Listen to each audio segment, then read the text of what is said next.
2, 1. Hello नमस्कार, आपका स्वागत है अपने यूट्यूब चैनल ACC एजुकेशन में। मैं हूं सरोज और उम्मीद करती हूं कि ये जो मैंने चैप्टर पढ़ाने वाली हूं 5 ईदगाह, आपको सरल और स्पष्ट तरीके से समझ आएगा। इस चैप्टर में आपको सारे क्वेश्चंस कराए जाएंगे और जितने भी भाषा अध्ययन है या फिर अभ्यास प्रश्न है, सारे ही क्वेश्चन आपको कराए जाएंगे। ठीक है, तो आज का टॉपिक हमारा पार्ट 5 है ईदगाह। इसमें क्या क्या सीखेंगे हम, सबसे पहले तो ये देखते हैं कहानी कहानी कहने की एक कला की कहानी हम कैसे बताते हैं, ये सीखेंगे। आपसी सद्भाव, प्रेम और संवेदनशीलता का महत्व, समानार्थी शब्द भी सीखेंगे, मुहावरे, वाक्य के प्रयोग, विशेषण एवं विशेष्य, इसके बारे में हमें सीखना है इस चैप्टर में। क्लियर है। और आपके टीचर ने इस पार्ट के जो कहानी है, इस कहानी को आपको बताए होंगे कि एक ईद है जो रमज़ान के पूरे 30 दिनों रोज़ों के बाद ईद आई है। तो इस वाले चैप्टर को आपके टीचर ने बहुत अच्छे से कराए होंगे। हमारा जो मेन उद्देश्य है वो आपके सारे क्वेश्चंस को कवर कराना है अभ्यास प्रश्न के। क्लियर है, आपने इस वाले चैप्टर को पढ़ा है। तो आइए देखते हैं हम।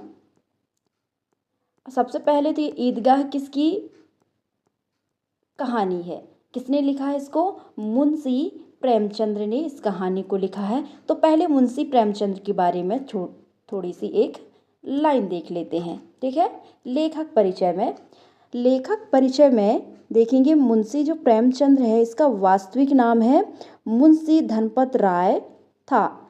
उनका जन्म काशी के पास लम्ही नामक गांव में हुआ था।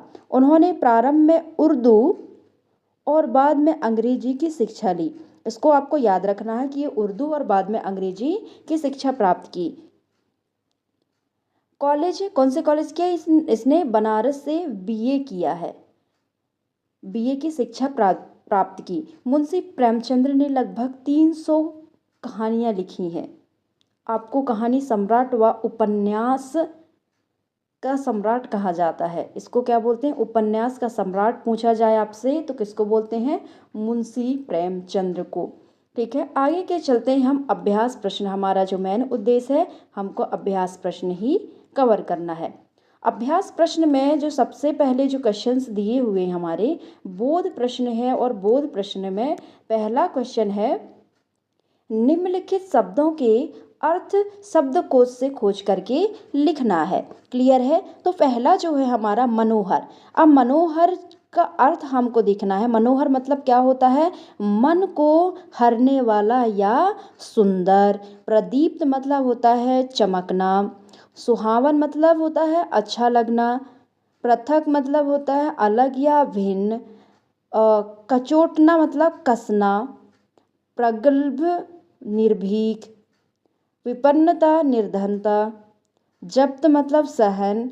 मशक मतलब होता है कि चमड़े का बना हुआ पानी भरने का एक बर्तन को बोलते हैं। नियामत, नियामत मतलब होता वरदान। सदजा पूजा करना। बिरादरी जाति। उपेक्षा अवहेलना या नज़र अंदाज करना। बेसमझ बिना बुद्धि वाला को, बिना बुद्धि का। चेतना मतलब होश या होश हवास। सजदा मतलब पूजा करना, ये पहले भी आ चुका है। बिरादरी भी आया है, ये जाति। और उपेक्षा होता है अवहेलना, नज़रअंदाज। बेसमझ बिना बुद्धि का। क्लियर है। ये जो जितने भी शब्द दिए हुए हैं, ये शब्द हमारे पाठ्य पुस्तक में इस कहानी में, जो ईदगाह कहानी में ये शब्द दिए हुए हैं, उन्हीं शब्दों को हमको अर्थ निकाल करके यहाँ पे लिखना है। तो हमने सारे लिख दिया। ठीक है। सेकंड जो क्वेश्चन है हमारा, निम्नलिखित प्रश्नों के उत्तर दीजिए। ये इंपॉर्टेंट क्वेश्चन है तुम्हारे लिए कि इसमें आपको क्या करना है? प्रश्नों के उत्तर देना है, क्योंकि ये आपको मेन एग्जाम में भी आएगा। क्लियर है। अब पहला क्वेश्चन है, बच्चों को ईदगाह जाने की क्यों पड़ी थी? ईदगाह जाने की जल्दी क्यों पड़ी थी? इसका आंसर लिखेंगे, ईदगाह में लगे मेले को देखने के लिए चाट पकौड़ी खाने, झूला झूलने, करतब तमाशे देखने एवं खेल खिलौने खरीदने की चाह के कारण बच्चे को ईदगाह जाने की जल्दी पड़ी थी। क्लियर है। अब नेक्स्ट क्वेश्चन करते हैं हम। ईदगाह पर किस तरह का दृश्य था? ईदगाह पर किस तरह का दृश्य था? ईदगाह पर नमाज के लिए चौस्त व्यवस्था थी। चारों ओर खुशी का माहौल था। खेल तमाशे, झूले, करतब, खिलौने, मिठाइयाँ इत्यादि दिखाए व बेचे जा रहे थे। दैनिक जरूरतों के सामान की भी दुकानें सजी हुई थी। क्लियर है।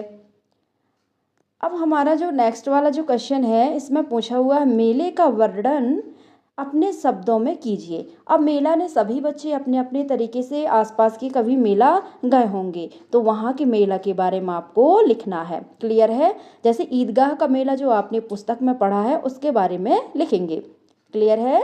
ईदगाह के मेले में चारों ओर रौनक थी। जाहिर सी बात है कि अगर हम मेले में जाते हैं तो शोरगुल एवं चहल पहल होता है। भारी संख्या में बच्चे, जवान, बूढ़े उपस्थित थे। नमाजियों के लिए नमाज की बहुत सुंदर व्यवस्था की गई थी। नमाज के बाद लोग आपस में गले मिल करके ईद की बधाइयाँ दे रहे थे। चारों ओर तरह तरह की दुकानें सजी थीं। कहीं मिठाइयाँ, कहीं सेवैयाँ, चाट, पकौड़ी बिक रहे थे, तो कहीं खेल खिलौने, दैनिक जीवन की वस्तुएं एवं नकली गहनों का भी दुकानें लगी हुई थीं। लोग इनसे सामान खरीद रहे थे। मेले में झूले भी थे। बच्चे उन पर झूल कर प्रसन्नता अनुभव कर रहे थे। खेल तमाशे वाले अपने खेल व करतब दिखा रहे थे। सभी लोग सुंदर वस्त्र पहने हुए थे और खुश दिखाई पड़ रहे थे। तो आपने जो मेले का वर्णन जो हमने बताया है, ये आपने कहीं मेले में गए होंगे, तो आपने इस सारी बातों को आप अपने सही समझ गए होंगे। क्लियर है। क्योंकि जब हम मेला जाते हैं तो सारी जगह में हमारे क्या होते हैं, बहुत सारे लोग रहते हैं और सारे लोग सुंदर एवं नया वस्त्र भी पहनकर आते हैं। खिलौने, दैनिक जीवन के सामान, इसमें जो जितनी भी सारी आपने कभी मेला गए होंगे तो ये वाला क्वेश्चन आप अपने मन से भी लिख सकते हैं। क्लियर है। आगे क्वेश्चन में चलते हैं हम। ईदगाह में कौन कौन सी दुकानें सजी थीं? दुकानें कौन कौन सी सजी थी ईदगाह में? ईदगाह में तो मिठाइयाँ, चाट, पकोड़े, खिलौने, दैनिक ज़रूरतों की वस्तुएं, नकली गहने। नकली गहने से मतलब है कि जो आर्टिफिशियल ज्वेलरीज आती हैं वो भी दुकानों में सजी हुई रहती हैं। नूरे का वकील कैसा सजा था? तो नूरे का वकील काला जोंगा, नीचे सफ़ेद अचकन के सामने की जेब में घड़ी, सुनहरी जंजीर, एक हाथ में कानून का पोथा लिए ऐसा लगता था मानो अभी किसी अदालत में वो बहस किए चला आ रहा है। 4 क्वेश्चन है हमारा। हामिद ने ईद के मेले से चिमटा ही क्यों खरीदा? ये क्वेश्चन है कि हामिद ने मेले से चिमटा ही क्यों खरीदा?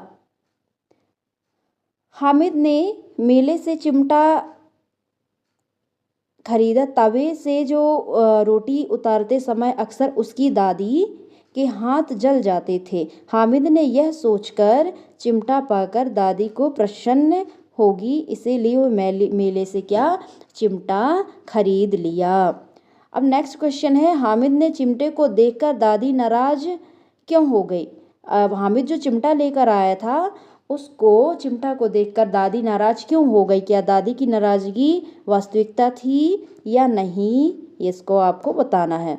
दादी ने जब यह देखा कि हामिद ने दोपहर भर ना कुछ खाया और ना ही पिया है, बल्कि दिए गए 3 पैसे का उसके लिए चिमटा खरीद लिया है, तो वह नाराज हुई। उसकी यह नाराज़गी वास्तविकता नहीं थी। क्योंकि वो क्यों नाराज़ थी? क्योंकि वो दोपहर से वे कुछ नहीं खाया था और दादी के लिए उसी पैसे से चिमटा ले आया था, इसीलिए दादी क्या नाराज़ हुई, लेकिन वास्तविकता से नाराज़ नहीं हुई थी। जब हामिद ने दादी को चिमटा लाने का कारण बताया तो दादी से रह नहीं गया और उसे गले लगा लिया।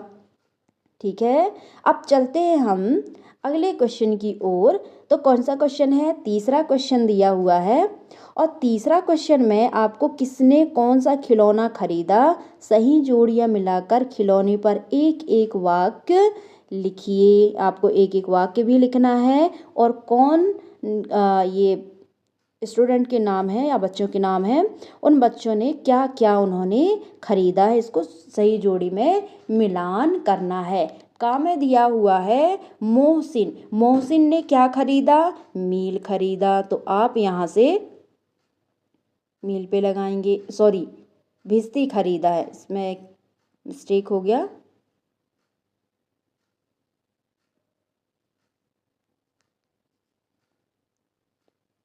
यहाँ देखिए, यहाँ मोहसिन ने क्या खरीदा है?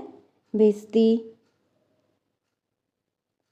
और महमूद जो है, महमूद बच्चा, उसने क्या खरीदा है? सिप्पा खरीदा। और हामिद क्या खरीदा? चिमटा। और नूरे ने क्या खरीदा है? मील। अगर आपने इस चैप्टर को अच्छे से पढ़ा है तो ये सारे क्वेश्चन आपको बन जाएंगे। क्लियर है? अब देखिए, इन्हीं से भी उन्होंने बोला है कि जो खिलौने उन्होंने खरीद कर लाए हैं, ये सारे उनके क्या हैं? खिलौने हैं। इन खिलौनों में से आपको क्या करना है? एक एक वाक्य बनाना है। पहले वो सिपाही, मतलब यहाँ पे सिपाही है, पूरा लिखा नहीं हुआ है।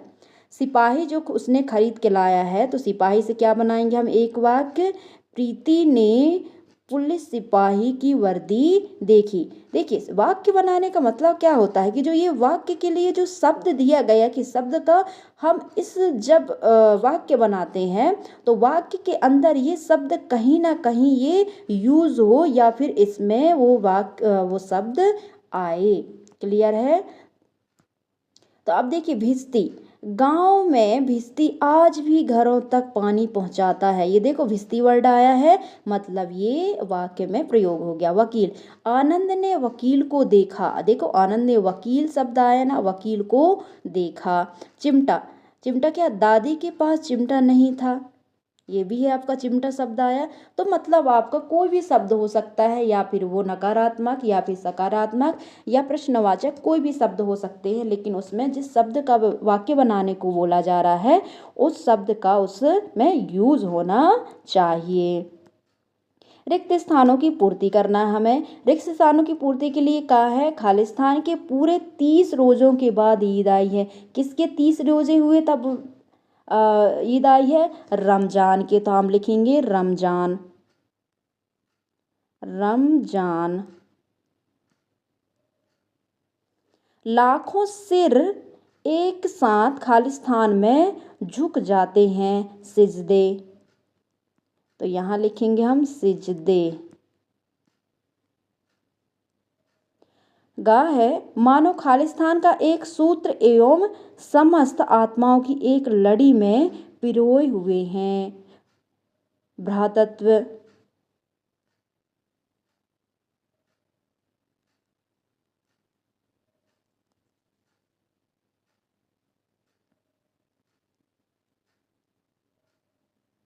क्लियर है? अब हम चलते हैं भाषा अध्ययन की ओर। भाषा अध्ययन में आपको बताना है, पहला क्वेश्चन दिया हुआ है, दिए गए शब्दों के हिंदी समानार्थी शब्द लिखना है। अब समानार्थी का मतलब क्या होता है? जिनके अर्थ समान होते हैं उनको हम समानार्थी शब्द कहते हैं। ठीक है? जैसे रोजा। रोजा में क्या करते हैं हम? उपवास रहते हैं। आंसर ऊपर दिया हुआ है, यहाँ लिखेंगे उपवास। सलामत। अगर हम किसी को तो सलामत रहे, ये बोलते हैं ना, सलामत मतलब कुशल। कुशल दिया हुआ है ये। निगाह।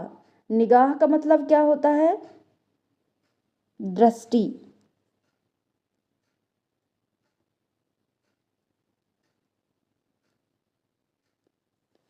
मिजाज। मिजाज मतलब होता है स्वभाव। किसका कैसा मिजाज है? स्वभाव।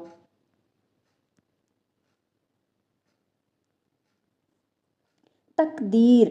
स्वभाव हो गया। तकदीर मतलब क्या होता है? तकदीर मतलब भाग्य।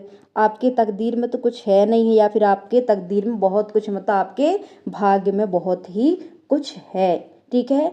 जहान सॉरी खबर दिया हुआ, खबर मतलब होता है समाचार। समाचार मैंने बताया ना, समानार्थी मतलब उस चीज को और किस नाम से हम जानते हैं। जहान मतलब होता है, यहाँ दिया संसार, तो संसार लिखें क्योंकि यहाँ पर हमें पहले से ऑलरेडी आंसर दिए हुए हैं।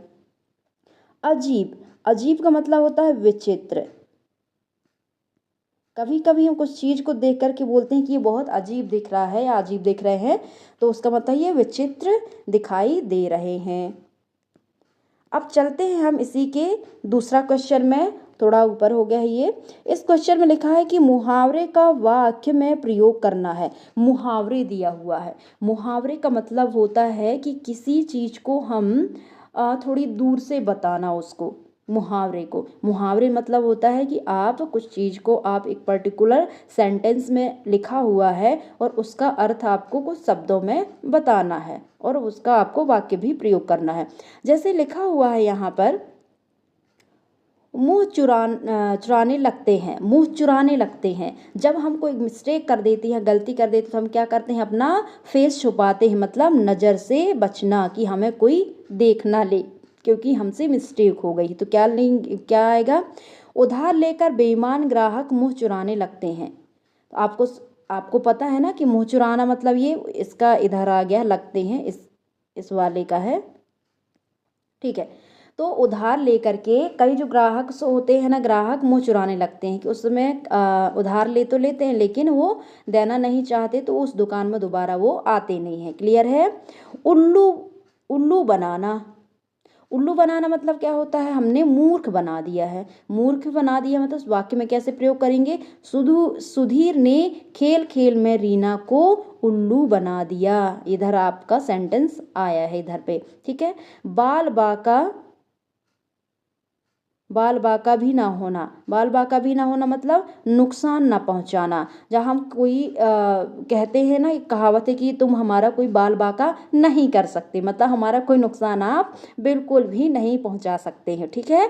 तो इसका जो हम वाक्य में प्रयोग करेंगे कि इतनी ऊंचाई से गिरने पर भी राजू का बाल बाका नहीं हुआ, मतलब कि इतनी ऊंचाई से उस राजू नाम का लड़का गिरा बट उसका कोई भी नुकसान नहीं हुआ। क्लियर है।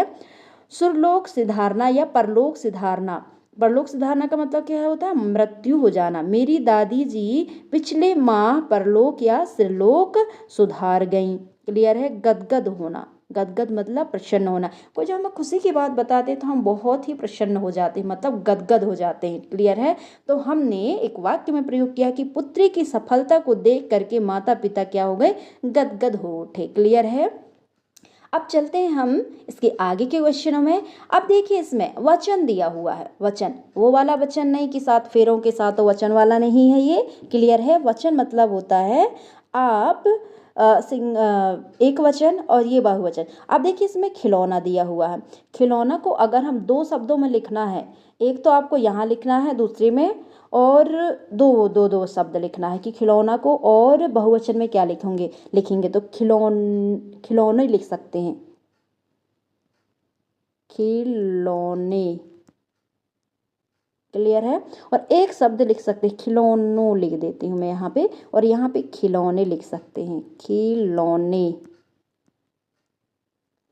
लड़का है, लड़का क्या हो जाएगी? लड़कों या लड़कों या फिर लड़के हो जाएगा। अब आगे 2 और दिए हूँ। औरत, औरत को क्या बोलेंगे हम बहुवचन में? औरतें।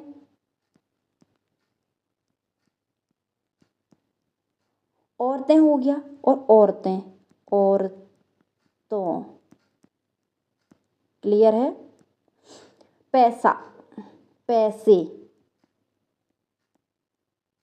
और पैसों।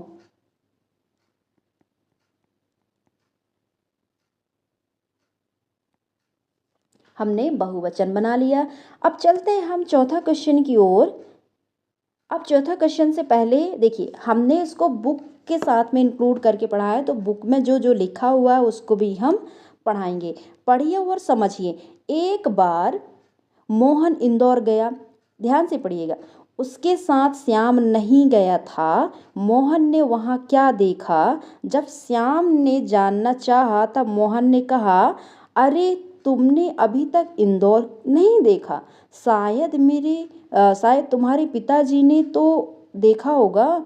तुम भी इंदौर देखने जाओ। मैं चाहता हूँ ईश्वर तुम्हारी इंदौर देखने की इच्छा पूरी करे। दो लड़के हैं, एक मोहन नाम का और एक श्याम नाम का है। मोहन इंदौर गया था लेकिन श्याम नहीं गया। वो बोलता है कि वो श्याम जो है वो जानने की कोशिश ये कर रहा है कि मोहन इंदौर गया था, तो वो क्योंकि वो इंदौर नहीं गया है, कभी नहीं गया, तो वो चाह रहा है कि वो इंदौर गया था तो वहाँ क्या क्या देखा उसने, तो उसके बारे में मुझे बताए। तो उसने कहा कि तुमने आज तक इंदौर नहीं गया क्या? तो उन्होंने बोला कि उन्होंने ये भी कहा कि तुम्हारे पिताजी तो देखे ही होंगे। क्लियर है? यहाँ पे वाक्यों की बात हो रही है, तो वाक्यों के बारे में हम आगे चलते हैं।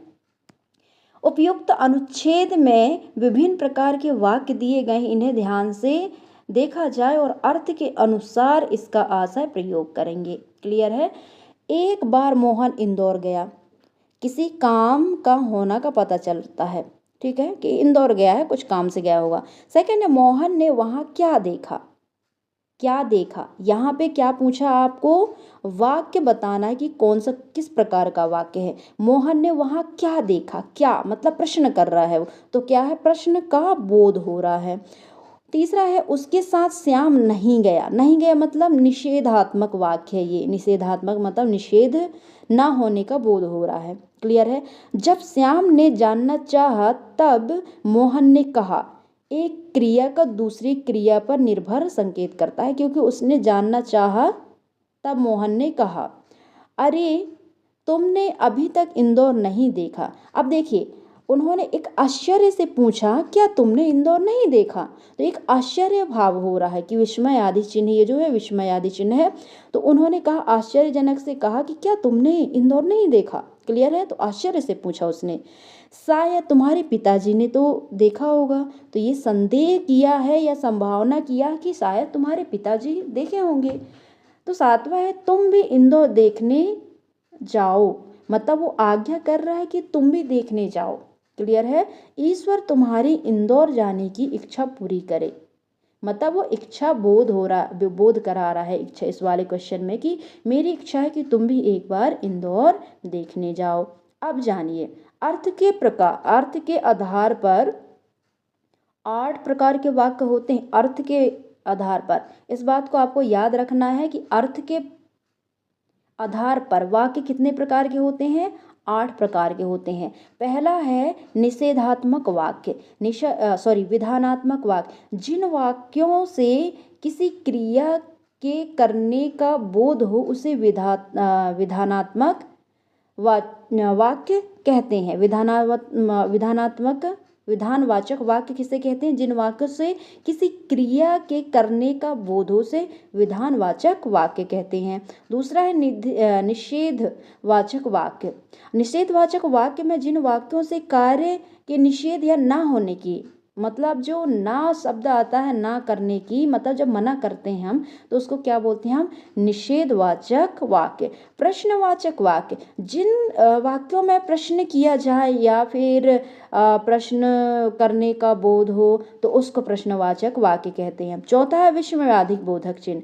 अब इसमें जो चीजें हैं विस्मयादिक बोधक चिन्ह, मतलब आश्चर्यजनक से कोई भी बात कही जाए, जैसे कि किसी वाक्य में हर्ष के बारे में, हर्ष मतलब होता है खुशी, शोक या गम के बारे में या घृणा के बारे में या आदि बोध हो तो विस्मयादिक। जैसे हर्ष मतलब क्या तुम बहुत खुश हो, ये भी एक वाक्य है, तो ये आश्चर्यजनक की बात है ना कि तुम बहुत खुश हो। क्या शोक मतलब कुछ गम है, जिस मायूस हो तो क्या तुम गम मतलब तुम्हें कोई प्रॉब्लम है, या घृणा मतलब कई लोग घृणा से बोलते हैं किसी को, तो अगर ऐसे वर्ड से आते हैं तो वो विस्मयादिक बोधक चिन्ह वाक्य होते हैं। अब देखिए इसमें आज्ञावाचक वाक्य है। आज्ञावाचक वाक्य में किसी वाक्य में अगर किसी की बात कार्य करने की आज्ञा या उपदेश का भाव रहता है। जैसे उन्होंने कहा था कि तुम्हें भी इंदौर जाना चाहिए, मतलब आप जाओ इंदौर, तो उन्होंने क्या आज्ञा दिया कि आप जाओ, आज्ञा देते हैं उसको आज्ञावाचक वाक्य कहते हैं या उपदेश देते हैं। इच्छावाचक वाक्य, जहाँ इच्छा या आशा या शुभकामना, आशीर्वाद, अभिशाप आदि प्रकट होते हैं उन्हें इच्छावाचक बोध क्या, जैसे कि उस वाले में मैंने एक और अभी जो कहानी हमने पढ़ी उसमें उन्होंने एक इच्छा जताई कि मुझे भी इंदौर जाना चाहिए, तो इच्छावाचक उसने इच्छा जताई। संदेह बाधक वाक्य, इसमें जो संदेह या संभावना का बोध हो, जैसे कि उन्होंने एक सेंटेंस कहा कि तुम्हारे पिताजी तो इंदौर देखे ही होंगे, मतलब वो संदेह कर रहा है कि शायद तुम्हारे पिताजी देखे होंगे, ऐसे अगर संदेह करते हैं तो संदेह वाक्य होता है। संकेतवाचक या शर्त बोधक वाक्य, जिन वाक्यों से क्रिया के दूसरी क्रिया पर निर्भर होने का बोध, उसे शर्त बोधक या संकेत बोधक वाक्य कहते हैं। तो 8 प्रकार के वाक्य आपने पढ़ा है, अर्थ के आधार पर आपके 8 वाक्य होते हैं। चौथा क्वेश्चन है, इस पाठ में से अर्थ के आधार पर विभिन्न प्रकार के वाक्य छांटकर पढ़िए और समझिए। मेरे पास काला घोड़ा है, मीठे आम लाओ, योग व्यक्ति उन्नति करें, सुंदर लड़की आ रही है। उपयुक्त में काला, मीठे, योग, सुंदर आदि क्रमशः घोड़ा, आम, व्यक्ति और लड़की को विशेषता बता रहे हैं। देखिए इसमें विशेषता और एक विशेष की बात भी मतलब बताना है। तो जो विशेषता है, विशेषता क्या क्या, उनके बारे में क्या विशेषता है, तो एक घोड़ा है, आम, व्यक्ति, लड़की और इनकी विशेषता बता रहे हैं। क्लियर है? चलते हैं आगे और जानिए आप इसमें जो शब्द संज्ञा या सर्वनाम की विशेषता बताते हैं। संज्ञा मतलब होता है क्या, संज्ञा किसी जाति, वस्तु या स्थान के नाम को संज्ञा कहते हैं। जैसे हमारा नाम है, कहीं स्थान का नाम है। सर्वनाम उनके बदले में वह, वहाँ, इस टाइप के शब्द, वह, ऐसे शब्द जो आते हैं उनको विशेषण कहते हैं। जैसे काला, मीठे, योग या सुंदर, ये विशेषता है। इनको विशेषता बता रहे हैं कि वो काला है या फिर ये मीठे फल हैं या उसके योग्य नहीं है, वो सुंदर लड़की है, या इस टाइप के वर्ड जो उनकी विशेषता बता रहे हों, विशेषता बताने वाले को विशेषण कहते हैं।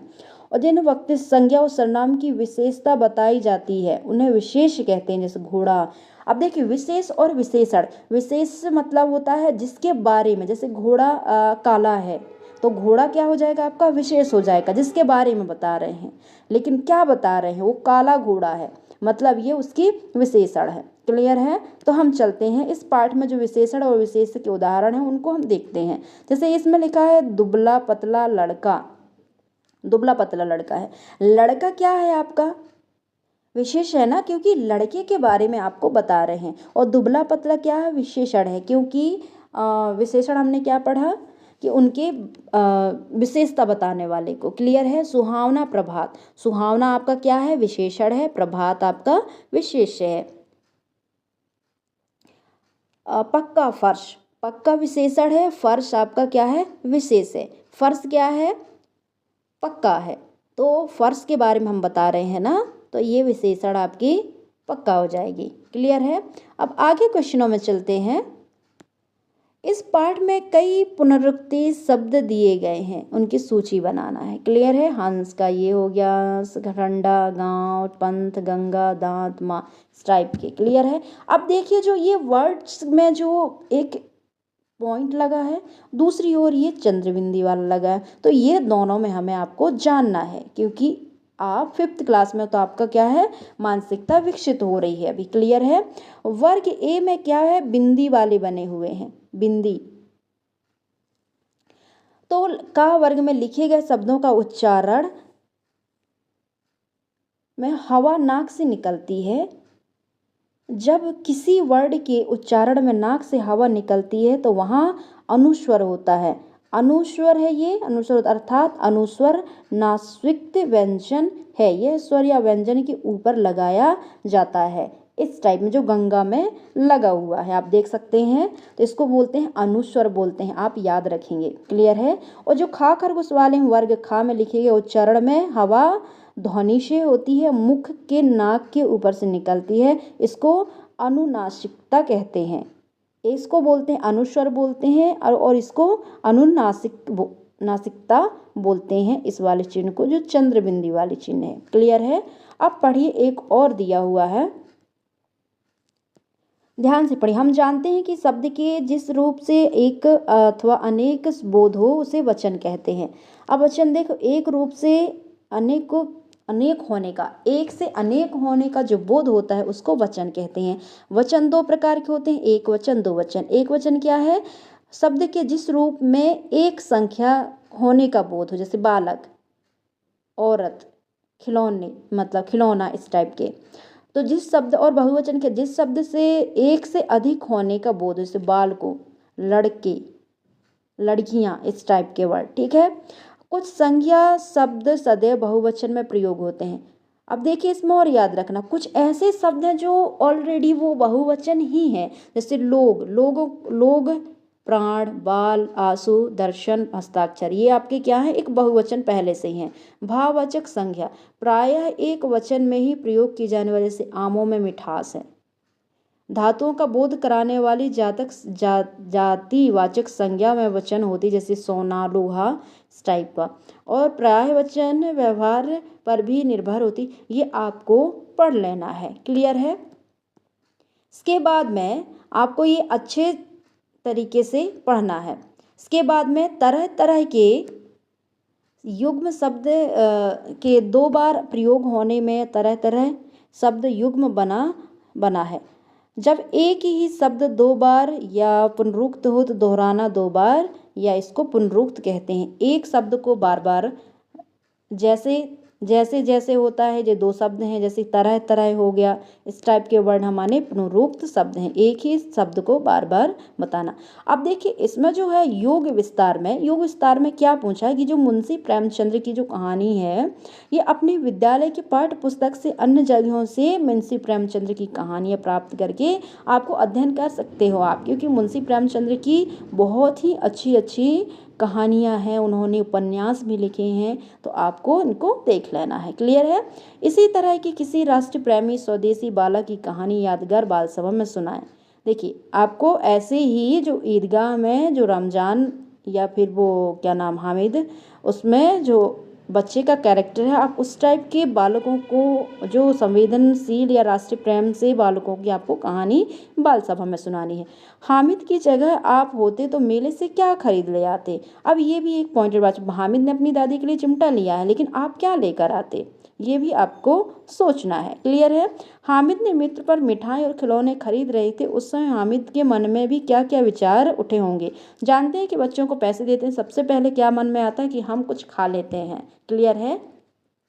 लेकिन उन्होंने उस बच्चे को, देखिए समझदारी क्या है कि उन्होंने देखा कि रोज़ दिन मेरी दादी है जो चिमटे हाथ से रोटी सेकती है, जिससे उसके हाथ जल जाते हैं। तो उन्होंने सोचा क्या मैं दादी के लिए चिमटा ले जा सकता हूँ क्या? तो उन्होंने बाकायदा चिमटा लिया और अपनी दादी के लिए चिमटा ले आया। अच्छी बात है, आप भी ऐसा ही काम करें ताकि अपने माँ बाप और अपने दादा दादी का आप अपने पैसे से कुछ खरीद के दें ताकि उनको खुशी मिले। क्लियर है।